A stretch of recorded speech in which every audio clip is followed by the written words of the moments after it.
guys? Welcome to Fantasy Effect episode 97. We got a Dynasty Startup here that we're all involved in for you guys tonight. We do have our own free Discord, a Patreon. If you guys are interested in that, please DM us on Twitter and or Blue Sky. And as always, please like, comment, and subscribe to the videos. Just McSpanky with me tonight. How's it going, McSpanky? It's good, man. Doing all right. We're gonna miss Holler on this one. He's in the draft, the startup that we did too, so we can kind of talk poorly about his team while he's not here to defend himself. So it'll be good. Best time. Exactly.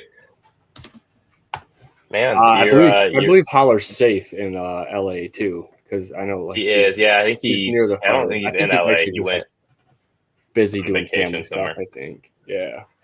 But man, how did you enjoy watching the playoffs, knowing that your Lions were safe for a week?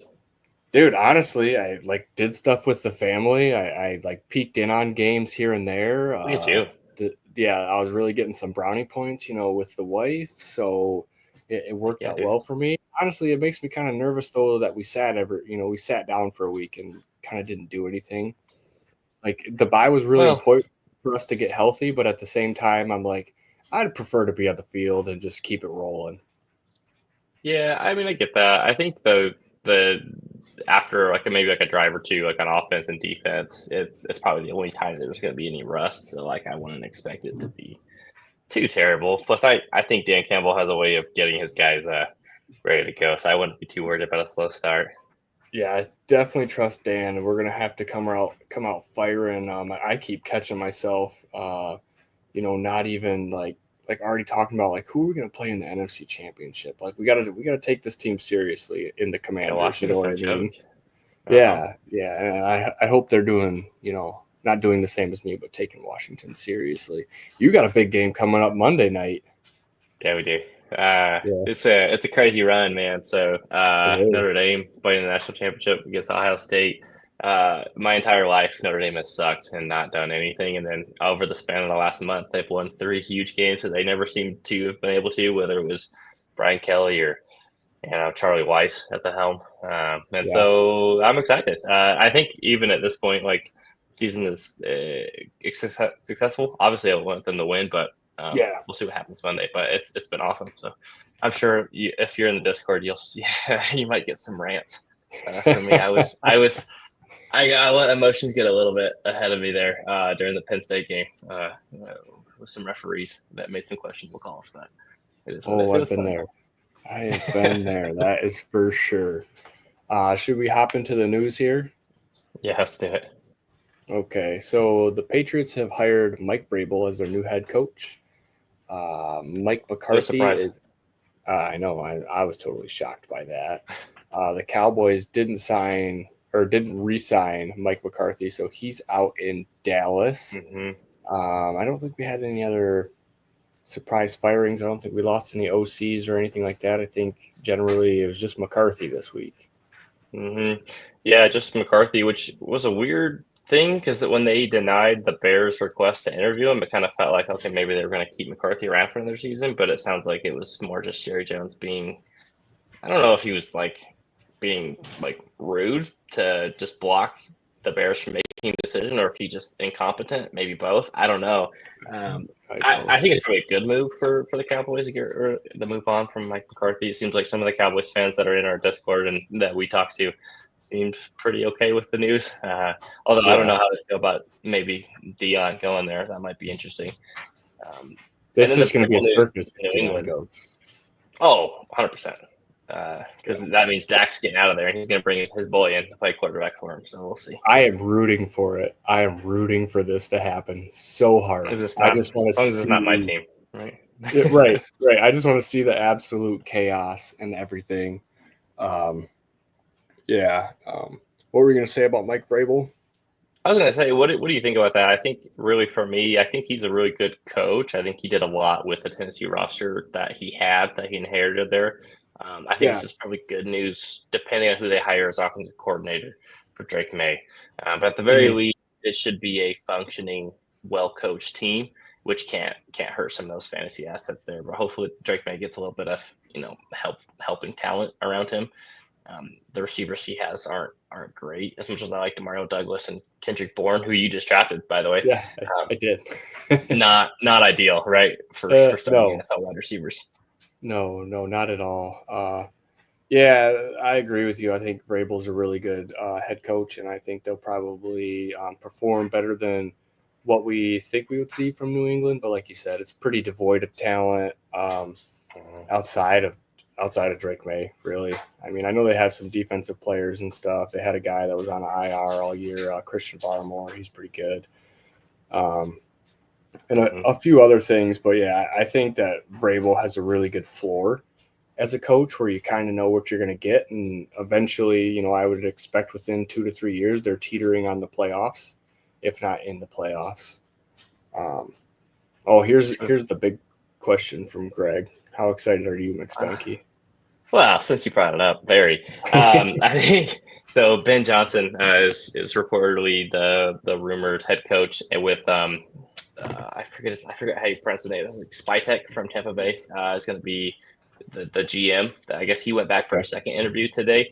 He was in Denver when they won their Super Bowl with Peyton Manning, and then he was in Tampa Bay when obviously Brady and them won their Super Bowl. So he's done well. That Tampa Bay team has made the playoffs pretty regularly. Now what they've done in the playoffs, you can that's another story. But they've made it there.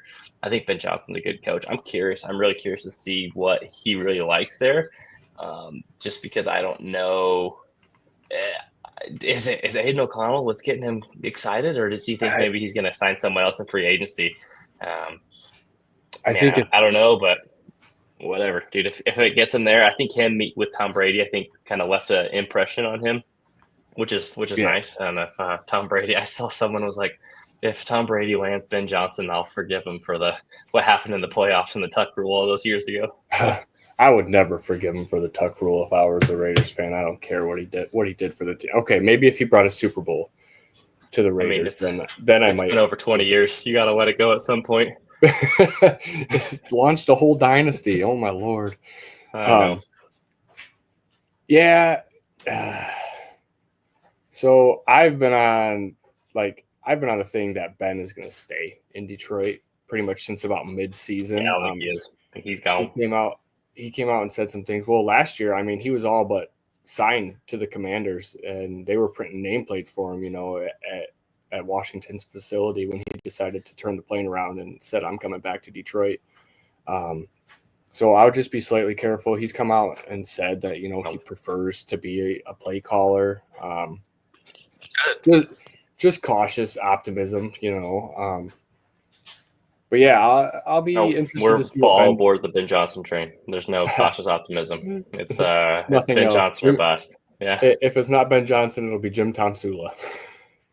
If it's not Ben Johnson, I think it's Pete Carroll, which I don't think is awful, but it doesn't really get the juices flowing like Ben Johnson. I would be stoked to get Pete Carroll. Like, honestly, it depends who he hires as a coordinator. But yeah, he's like a Vrabel coach. You know what I mean? Like, gonna teeter the playoffs, culture fit. Yeah, yeah. He's always excited out there. I've always liked Pete Carroll as a coach. I think he gets a lot out of guys you've never even heard of, and you'd be, might be a pleasant surprise.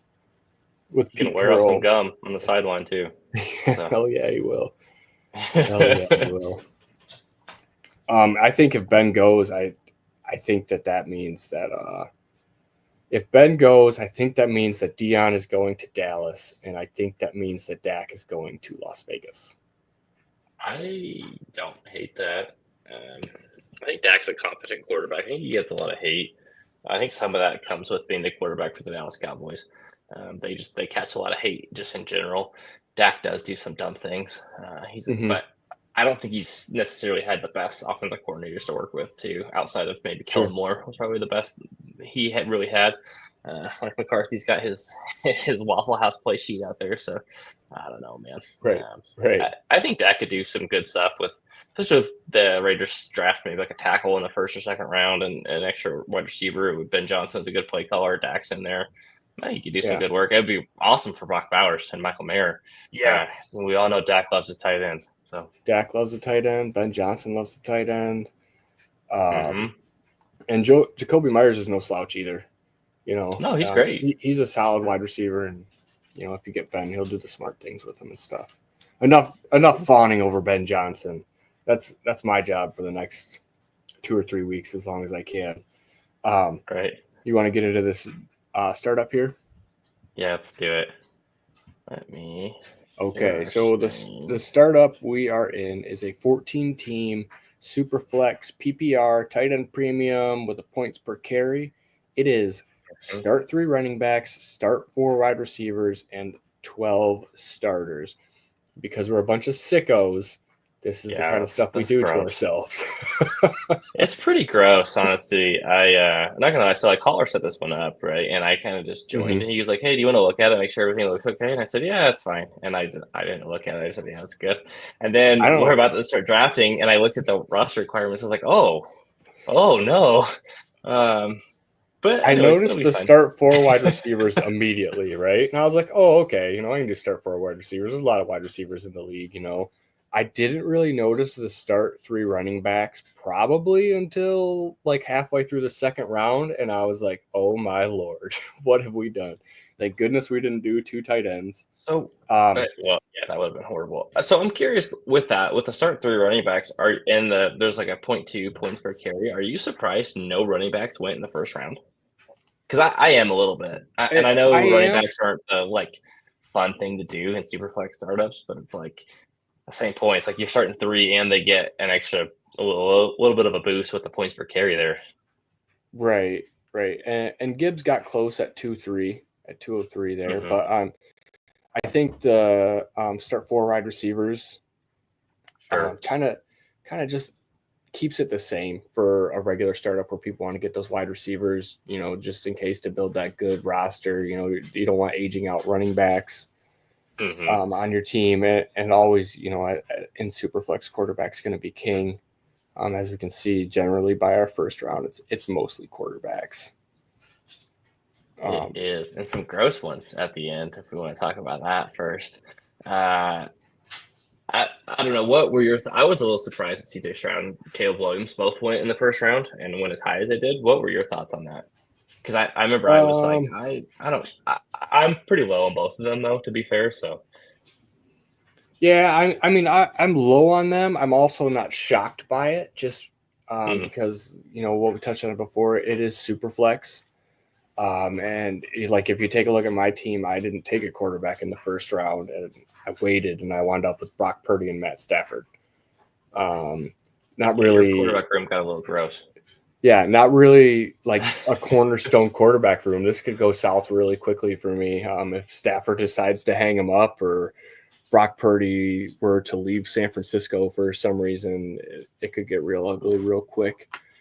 So that's kind of why I'm not shocked. I think Stroud and Williams are secure. I think they're highly valued assets, and even if they were to have another down year, like we're still talking about some pretty highly valued quarterbacks with Stroud and Caleb. If Stroud has another bad year, though, like, does he go the way of Trevor Lawrence, kind of down in his range, where it's like promising but hasn't been able to put it together for full amounts of time? Well, it took us 4 years to drop T-Law down this far. You know what I mean? It's been a slow decline. This will be year 3 for C.J. Stroud next year, this 2025. Yeah. No, I definitely agree, and I think he would definitely take a hit because we saw that happen to T-Law. I think he was going in that, probably anywhere from the 2nd to the 4th last year. I'm probably off on that, but it feels right. And I could see Stroud dropping down into that range off another poor season. I think it takes longer to drop these guys, these early NFL draft picks that are also early, startup picks, early rookie picks. It takes a minute unless you completely crap the bed out there, which they haven't. And CJ Stroud has still made some throws that only a handful of people are going to make in the NFL, so he still has that going for him. For sure. After watching a few Texans games, that dude is under duress on running plays. Like, you know what I mean? Horrendous. Yeah, No, to like it's hand the bad. ball off, like it looks like he's got to scramble. It is really bad, and hopefully they put some resources into that this year for him, so we can see him play. The thing about Stroud is there is no rushing upside with him, even though he can do it. He really doesn't seem to want to do it.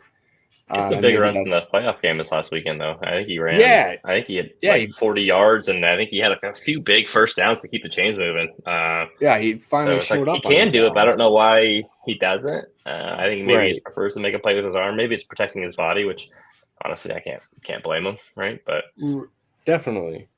And maybe he looks at takes a look at that in the offseason and says maybe I can tuck it and run a few more times a game, and you can get some 50-60 yard performances out of him. I don't think you're going to get anything outlandish like he's Lamar or Jaden Daniels out there running around, or Josh Allen, but sure. he could become a Mahomes level scrambler, when the Do that little opportunity presents grandpa itself. scramble he does. Yeah. What's that? Yeah, the To do that grandpa little scramble. grandpa shuffle thing he does. Freaking Right. Mahomes. Hey, whatever works, man. Whatever works. Also, this is the What? latest I've seen Mahomes go in the startup in a long time. I don't know, Yeah, not that he went far, but 107, right? It's been a while since I've seen him go lower than like 103. I was gonna Maybe take him. ever. I was gonna take him at 105, and then Holler gave me some Okay. grief for it, and then I was like, you know what? I'll just do something else. Holler hates Mahomes. He craps on him all He the time. does. I, Makes me I proud. wish at this point in time, I wish I would have taken Mahomes, but that's neither here nor Over there. Chase, really? Yeah. So the thing is with the scoring here, there's a lot of big play bonuses as well. So I felt really good about Jamar Chase because that dude can house one from anywhere on the field, no problem. Mm-hmm. And those big play bonuses are pretty big bonuses. But yeah, that's the thing is Chase is probably gonna, or in this past year he outscored Mahomes, and I could see it happening again if Mahomes has another ho hum year like he's been putting together for 2 years now. Maybe we can get Matt Nagy out of Kansas City. I don't know why. Like Andy Reid's the offensive coordinator. Matt I was Nagy's gonna just say there. I've seen a lot of comments about it all went downhill when Nagy got in there, and like Yeah. while that is true, how much say does Matt Nagy have in that offense? But, He's not calling the plays. He might right. have some influence on the game plan, but at the end of the day, it's Andy Reid's offense. Like, Yeah, I totally agree there. What was the biggest shock for you in the first round? for me, it was Caleb Williams going on 112. I didn't. Okay. So I mean, at that point, right? Like, if you're looking at it after Jefferson went at 110, I mean, I want CeeDee Lamb, Amon St. Brown, maybe Gibbs. I'd probably take Drake May and Jordan Love over Stroud and Williams, Bijan, and with these settings, like those are two of the picks that left me. Say that quarterback's name again. Drake May. Yeah, I know. Listen, Drake May's shown a decent amount with very little talent around him. He's shown enough that I think I can say I was probably wrong on my assessment with him. He's done very well, and he's running a ton. Drake May, and maybe some of that was because he's like, well, no one's going to catch this ball anyway, so screw it, I'm going to do it myself. Right. But like the points count the same, right? I think Williams was the biggest shock for me. I was probably one of my least favorite picks. Now, granted, this time next year we could be sitting here talking about how great Caleb Williams was and how he's going in the top, 4, 5, 6 picks. So like that could easily backfire. It's just a little bit more of like I need to see more. Whereas I think obviously they felt confident in taking him there at the 112. Yeah. I'll ask you the same question. What was your most surprising pick, and what was your favorite pick out of the first round? Brock Bowers was my most surprised pick. I'm not surprised he went in the first round. I'm surprised at how early in the first round. I'll say that.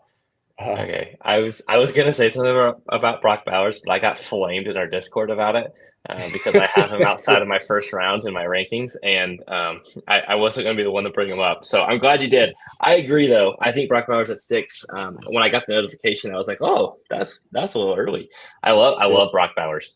It was a little early for me, but like I mean, he's a great player. And let's say Ben Johnson goes to the Raiders, like he's going to use him and use him a ton, right? He just set a rookie record for receptions in the NFL. So he's a beast, and he's clearly their best player on offense. So I think he'll continue to get used. He's a different animal than some of these other rookie tight ends we've seen in the past. So love Brock Powers, but 106 felt it's like you better hope you're right and that he continues playing at the level he's playing, right? I think that's the biggest thing for me. It's like if he regresses at all, which I mean is likely, right? Is it still worth the 106? What Laporta did. I mean, if you want to look closer, maybe like a Puka Nacua, like he regressed a little bit too from his rookie season, and he was still great. But it's like if Bowers does that, do you feel good taking him at 106 still, or would you have maybe preferred to take someone else who's a little more sure in proving themselves? Each their own. Yeah. I was going Burrow at 105. I was going to get my umpteenth million share of Burrow. I love me some Joe Burrow, and then he went out just at 104 right before me, threw me for a tailspin. I was going to go Herbert, and then I decided not to. I got him. Yeah. Lucky. Hold on, I gotta swap back to the notes here. Yeah, swap away. Yes, I took Herbert at 109, and to me, he was the last of the quarterbacks that I felt like really good about. Because before that, it was Josh Allen, Lamar, Daniels, Burrow, Mahomes, Hurts, and then Herbert was the one that I was like, okay, this is the last one I feel like super great about. Because in my mind, if he had gone, I was going to go probably best receiver or running back available if Herbert had gone before, but luckily he didn't. So. Yeah. Do you have a favorite team in this draft? I was looking through it. Honestly, he's not here, so I feel better saying about it. But I really like some of Holler's picks. He got AJ Brown at the start of the 4th round, which was awesome. DK Metcalf at the start of the 6th. Mike Evans at the start of the 7th, or at the tail end of the 7th round. Plus, he had Justin Jefferson to start, so he made a trade that we can talk about here too. And so he traded his 26th first in the startup 213, which ended up being Marvin Harrison Jr. for the 110, which he drafted Justin Jefferson, and he got a 26th third back. I know. I think you were a little bit against that trade when it happened, if I recall. Too early for me to be spending my first out. It is, but so here was my thought, and this is the kind of rationale that I had for it when he took it, was if you send off your first and you get Justin Jefferson, if things aren't going your way within the first month of the season, you could pretty easily make up your 26 firsts with Justin Jefferson, sending off Jefferson or one of your other picks. Sure. Early on. And I think that was kind of my thought, because he started with Lamar and then got Jefferson later. So it's like, if it doesn't go your way, you're out your first, but you can send one of those guys off and get your first plus back. And so I think it was risky, but like you can get out of it fairly easily, I think. Yeah, I see what you're saying. The only pushback I have on that is I've played with 99% of this league before. Wow. Okay, that's fair. Outside of one guy, and just like getting anybody in here to pay up for one of these higher end assets, especially with the starting requirements, I think is going to be pretty tough to do. You might have to sweeten that deal a little bit or take a little bit less than what you normally would to get it done. I don't feel comfortable doing that either, because it's Justin Jefferson and I have to start 4 wide receivers, and I just think it could be tough. And like I get a little bit risk averse with my firsts in startups. I like to have my first for in season for that playoff push, so I can put my team over the top at that point in time. It's not that it was bad value or anything. It just goes against the way that I play. That's fair. I generally like to keep my first round picks and try to move my second forward for older vets to help with playoff teams. That said, I've done this I've done where I've shipped off my first number of times.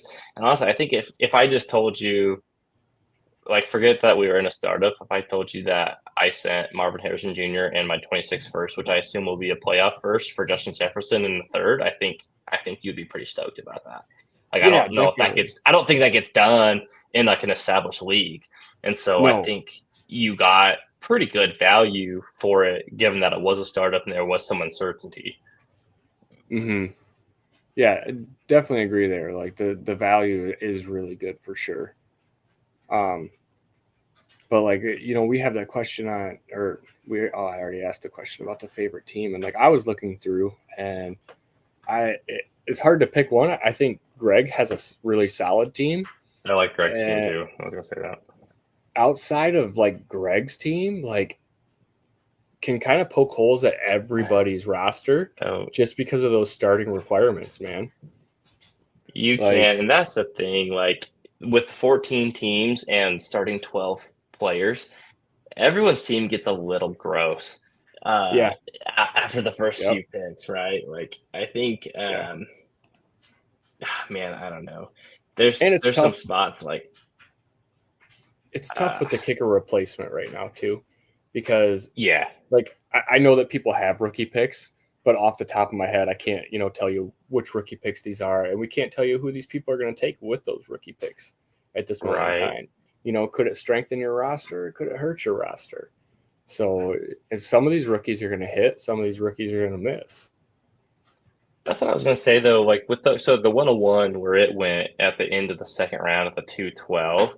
And I was going to ask you how you thought about this. I know you took Purdy ahead of it. I'm assuming because you didn't take a quarterback in the first round and you felt like you needed to get one.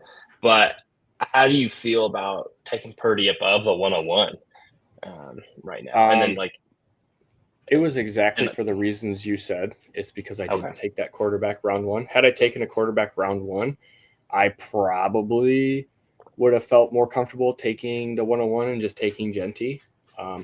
But there's also, that unknown box of Genty. We've seen him be good against some really good competition and stuff, but we have yet to see him come to the NFL and do that. Like, I don't think Genty's going to be bad. Could he be in a bad situation that, maybe hurts him and he's all of a sudden, not falling down draft boards or anything like that, but becomes like Breece Hall. You're not like Breece is great, but like, are you stoked about having Breece Hall on your team right now with the Jets? I'm not happy about my Breece Hall teams. But lucky for us, the Jets already have Breece Hall, so we don't have to worry about Genty getting Breece Hall. Is there? Let me ask you this way: is there a team that you would be really worried about taking him that would hurt?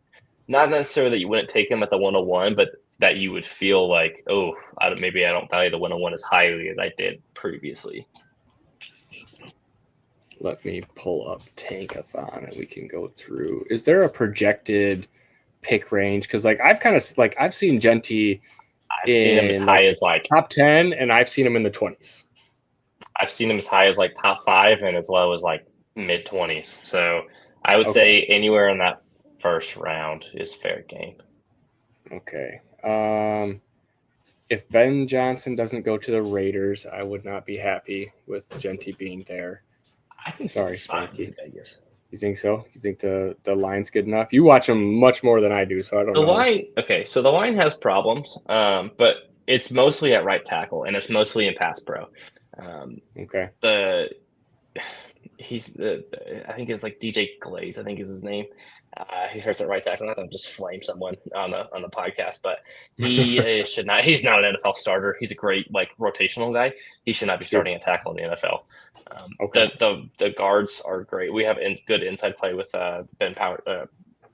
Jackson Powers Johnson and Andre James, and then Colton Miller is a really good left tackle. So we have good interior and left tackle play. It's really the right tackle that's the issue.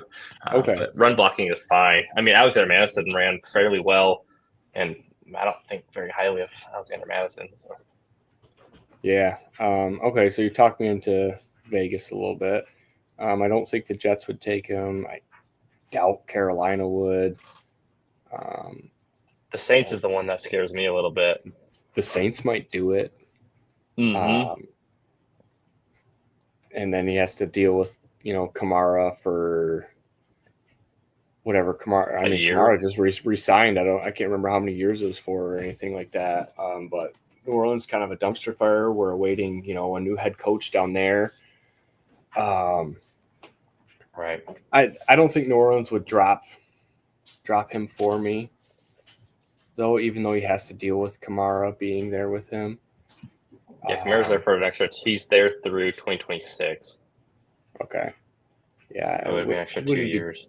Too concerned. I think, if Genti were to go there, I think they could become, a 1-2 punch and let Kamara handle the passing work while Genti learns from him, the first couple years, how to play that. Could Miami take him? I don't think they would, but I don't think they would either, because they have so many other issues that they need to deal with. But also at the end of the day, you never know, man. Some of these teams are just wild cards, and some of them they just go best player available. And they're like, we'll just figure it out. Yeah. I mean, really, if you think back to this time last year, no one was talking about how the Raiders needed a tight end because they just drafted Michael Mayer in the second round. Brock Bowers falls in their lap, and now it's like, well, that was a great pick. But at the time, it was like, well, maybe not. So you just never know. I think one that's interesting is Cincinnati at 17. If he makes it there, they are in a position that maybe they want to upgrade. And I know your boy Chase Brown. Yeah, man. That would. Don't be killing my Chase Brown. They got a lot hanging out here. That would hurt. I have a lot of Chase Brown. I took a lot of him in the third round. Man. And rookie drafts not that long ago. Yeah, he was super cheap there. Do you think Arizona could do it? I do. Connor's getting older. They just took Trey Benson. But I don't think Benson really showed too much. Right, to deter them from being like... To deter them from being like, oh, this is definitely our kind of heir apparent to James Conner. I think...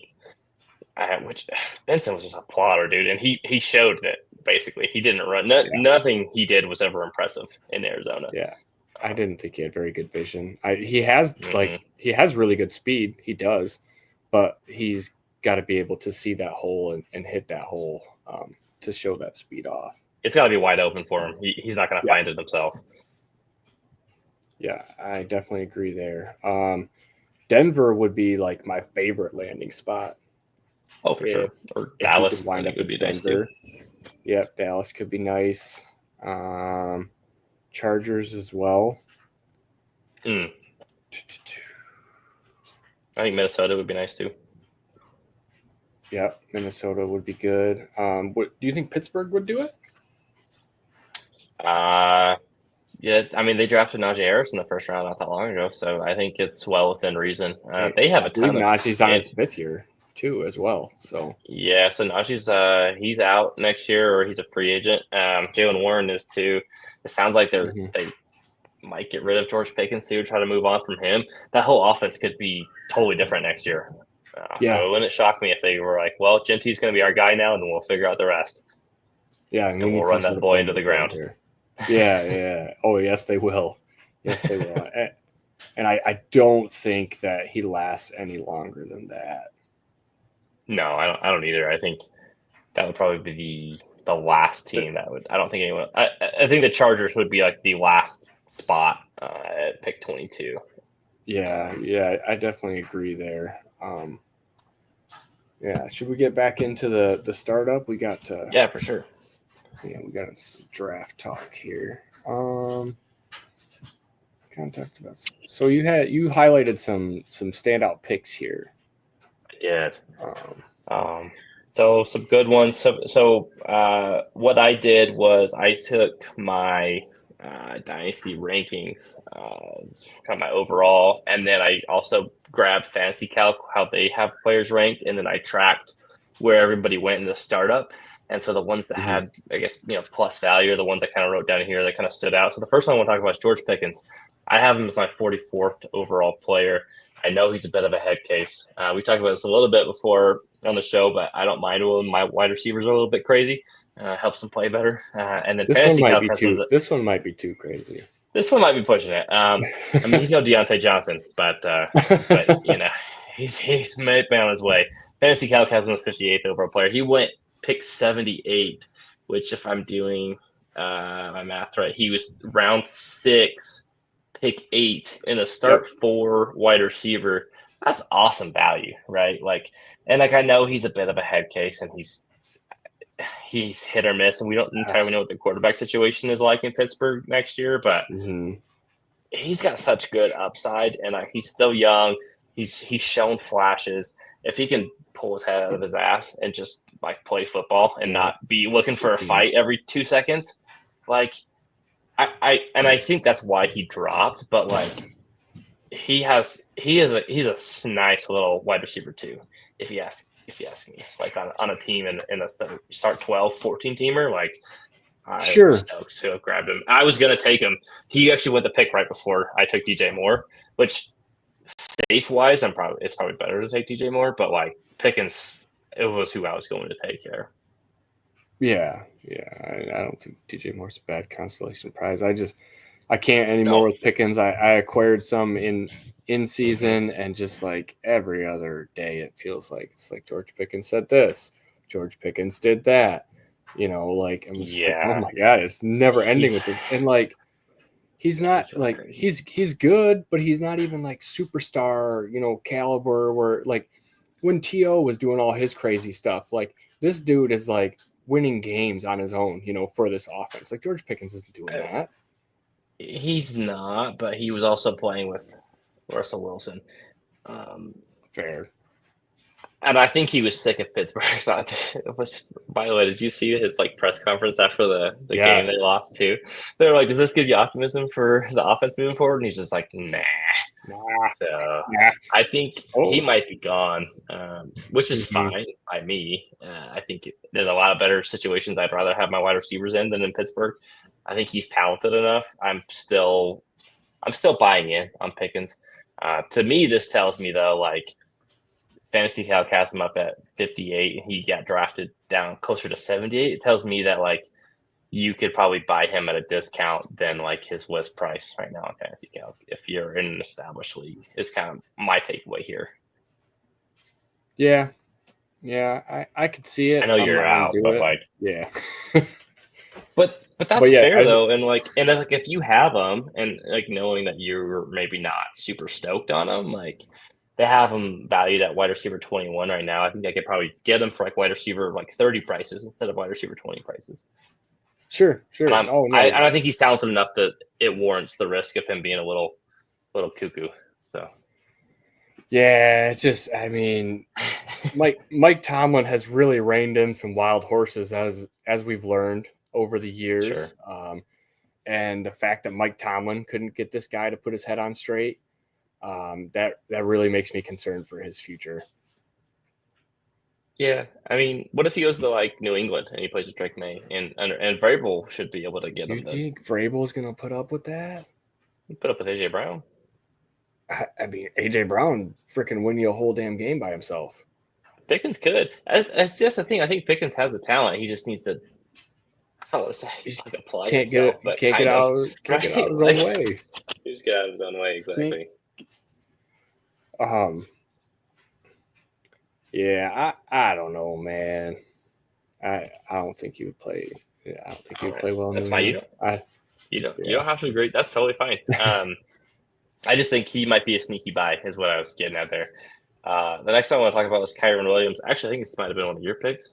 He went at the 405, which was 47th overall. I have him up at 25th overall, and Fantasy Calc comes at 35th overall. So you got more than a round value there, according to Fantasy Calc. Especially in a start 3 running back. I love Kyren Williams. Blake Corum doesn't scare me in the slightest. I think that might be part of why he dropped. And sometimes too, I think he doesn't have like the nice draft profile that everybody looks for, right? Where it's like, oh, he's a shiny first, second round pick. No, he went in the 5th round. He was slow as shit at the combine. Everybody dumped on him. But all he's done is just like produce. And do you remember too, before the season started, everyone was freaking out because they were like, oh, Kyren Williams is listed as the punt returner. The punt returner, yeah. Well, we have return yards in this league, so I'm just so even better if he returns punts.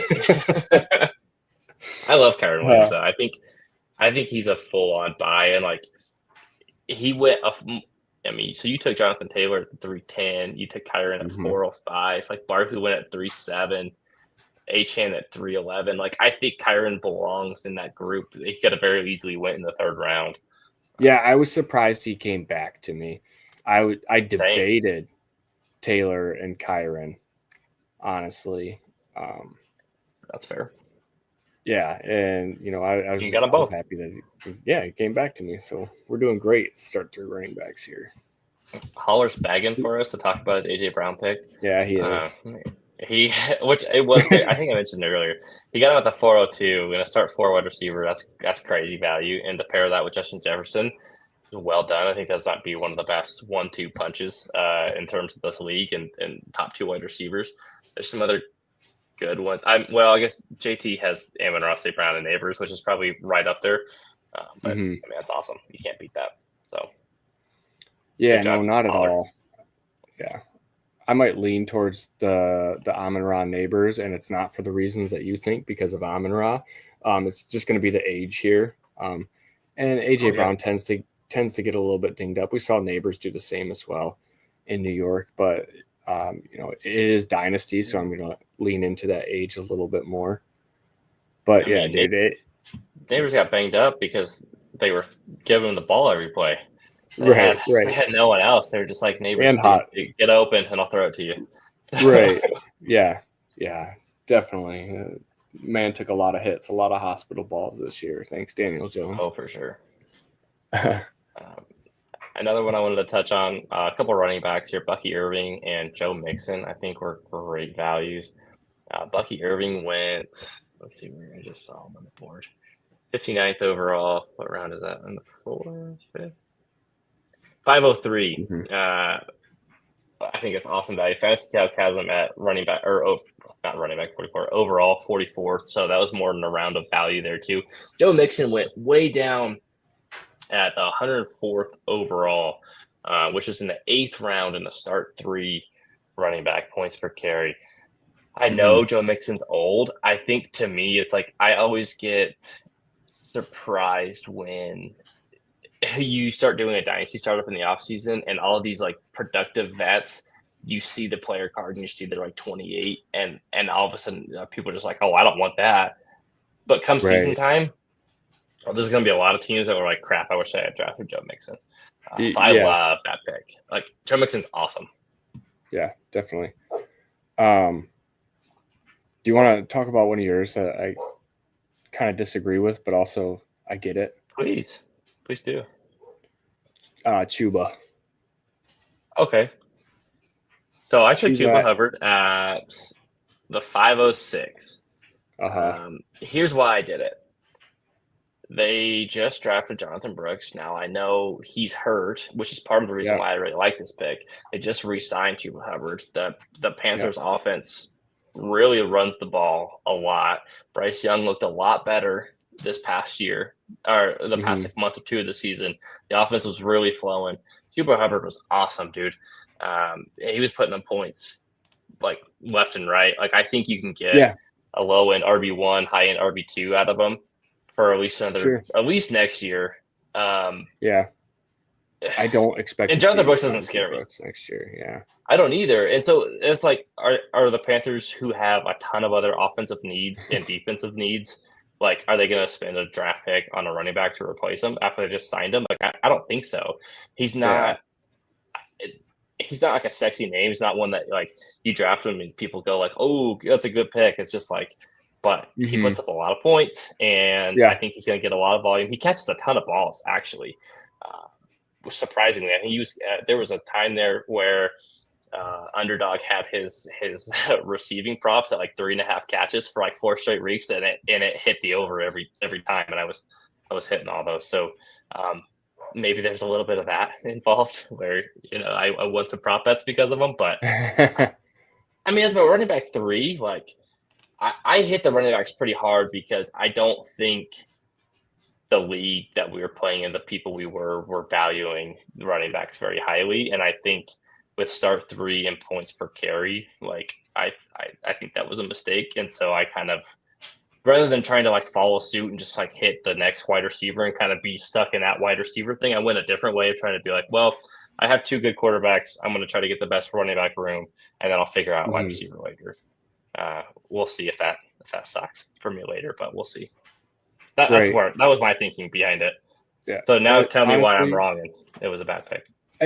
I don't think you're wrong. Like I completely agree with all the things that you laid out. It's just that all the Chuba Hubbard that I have is all just like hanging out from like waiver wires and late round rookie picks. And he was basically free last year. So it's probably just a shock of, a good Chuba Hubbard season. And then we're going into the next season with startups and seeing where he's actually going to go. It's just like, wow, this is where I have to get Chuba Hubbard now when I could pull him off the scrap heap last year. Yeah, that's fair. And he's only 25 years old. Also, sure. He's running back 16 on Fantasy Calc. I think that's a little low. I think I have him a little higher than that. Let's see. I wonder how far down he gets pushed when these rookies. How about 13? So my Dynasty rankings have the rookies involved in there already. The only one I have higher than him right now is Genty. What's his name? Genty. Thank you. I have Trayvon Henderson and Omarion Hampton just like that, just like a tick below both of them, or just below Chuba Hubbard. Okay. Now, granted, that could change with landing spot, right? So let's say they both go somewhere really nice, then they would bump him down a couple spots. But like, I don't think he's going to go any lower for me. So right now I have him as running back 13. I don't think he's going to go any lower than like 15, 16 for me after the rookie draft. Definitely fair. Would you have taken Sam Darnold if he had gotten to you? No. Well, let me see. Where did he go? Darnold went 603, and that is when because I was taking. I needed some wide receivers there because I had taken Herbert and Baker in the first and third round. I don't mind Darnold going into 603. I think, let's see, he was probably quarterback 18 at that point, which isn't terrible. I think that's fine value. I personally don't want to find out if Darnold is going to be good next year. I am of the opinion that I don't think he will be, or that he'll be severely less than he was this year. I don't think he's going to be back in Minnesota. I don't know how you bring him back after the last 2 weeks. You can't, right? And I think Kevin O'Connell basically said as much in his press conferences, right? Like Darnold was great. It didn't get us where we needed to go, kind of thing. So exactly. They shipped, Kirk Cousins off because he didn't get them where they needed to go. Do you want to touch on some of these other trades that we did too? Let's do trades. So we touched on the Jefferson one. One of the other big ones we have here. So it was a startup 208 and the 407, which ended up being Bo Nix and Chris Olave, for the 212, 403, and a 26 second. So it ended up being Bo Nix and Chris Olave for the rookie 101. Let's just call it Ashton Genty, and Rashee Rice and a 26 second. What side do you like there, and what did you think of this trade? I am going to take Bo Nix, the Bo Nix side. I'm not huge into the Olave part of this. This really just comes down to a quarterback, and there's no quarterback worth taking at the 101 this year. Now, say it was last year, and we have Caleb, Jaden Daniels, Drake May, blah, blah, blah. I might be singing a different tune on that one. I know Bo Nix came out in that class. It's kind of hard to put that on there, but with no clear quarterback to take at 101, I think you're losing out, a little bit of value there with that 101. So I think I'm actually the Bo Nix side. I was going to take Bo Nix where I took Brock Purdy, but he went 2 picks. I was 2 picks too early, or 2 picks before me is where he went. And I really like Bo Nix's situation. I think things can only improve for him going into year 2 with Sean Payton. I think they can improve that wide receiver core. They can improve at running back. Like I said, he's got Sean Payton in offensive genius there. So Wow. Yeah. Let's Which dumb side down are a you little taking? bit. I'm actually going to take the one-on-one side. And to me, this Okay. comes down to more Chris Olave isn't a wide receiver that I really want too much to do with. Sure. I don't necessarily trust. He hasn't really performed. He's had a bunch of serious injuries. It's Derek Carr still throwing the ball, and Rashee Rice I think, will outperform Olave. He's got Patrick Mahomes throwing the ball, and then the one-on-one, like, yeah, you could. It's not a quarterback in Ashton Genty, but let's say you also don't have to keep the one-on-one, right? So like you could totally take Genty, or sorry, not take Genty. You could just trade the one-on-one back to try to get a different quarterback and pick up an additional asset. I know that's cheating a little bit because it's like we're looking at the trade now, not how you can make further trades, but it's like it's a lucrative asset that one-on-one is, even in a class where there's not like a top end quarterback. Ashton Genty, he's my running back 3 already. I think I value running backs a little bit higher than maybe consensus, but I don't know, man. Like, do you have Jahmyr Gibbs over Ashton Genty? Oh, okay. Yeah, I have Bijan. He's fine at running back 3 then. Just Gibbs and Bijan are the 2 I have over Genty. Those are the 2 that I have. Okay. So I like that side. Let's hit on this other trade here too. This one was a little bit more involved. There was the startup 302, 702, and 902, which ended up being Laporta, Josh Downs, and DeAndre Swift for the startup 10, 11, 504, and the 26 first, second, and third. So it was Laporta, Downs, Swift for Tank Dell, Bryce Young, and the 1, 2, 3 of that team. What side do you like there? Laporta. Yeah, I thought you might say that. Yeah. I was really upset with Mitch when he took Laporta there. I thought I could wait. I don't like the Tank Dell pick, but I like the quarterback and Bryce Young, and I like having the first, second, and third pick, particularly because the team that traded that pick, I don't love the roster construction right now. There's a lot of guys that are fine, but I don't think that's necessarily a playoff team looking at it at the moment.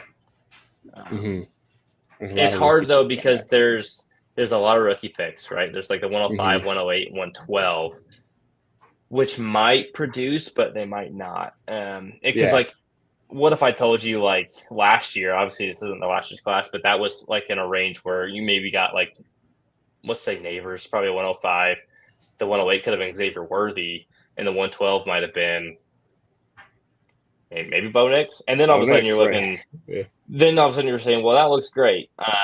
This class, we don't know, right? And so it's hard to judge those picks when there's so many rookie picks on the team yet because you don't have a name to it and you don't know the situation. So like it's a little tough. Yeah. I think I like the Bryce Young side, but I also like Bryce Young quite a bit. So shocker, right? Yeah. He's fine. He definitely improved. Looked a lot better. Pretty good. Pretty good. I don't know. I just, I see a lion on there, so that's not why I lean towards it. It's really because I don't believe in Tank Dell being a thing at this point. Like I think the concerns were very valid on the body size, as we've seen. Like he's taken major injuries. Like he's not just getting dinged up. Like legs are getting destroyed. He broke his leg, then he got shot, and then his entire knee just got obliterated. Like honestly, I don't think it's like hyperbole to say that he might not be able to play at a high level ever again. Like his career might just be like done.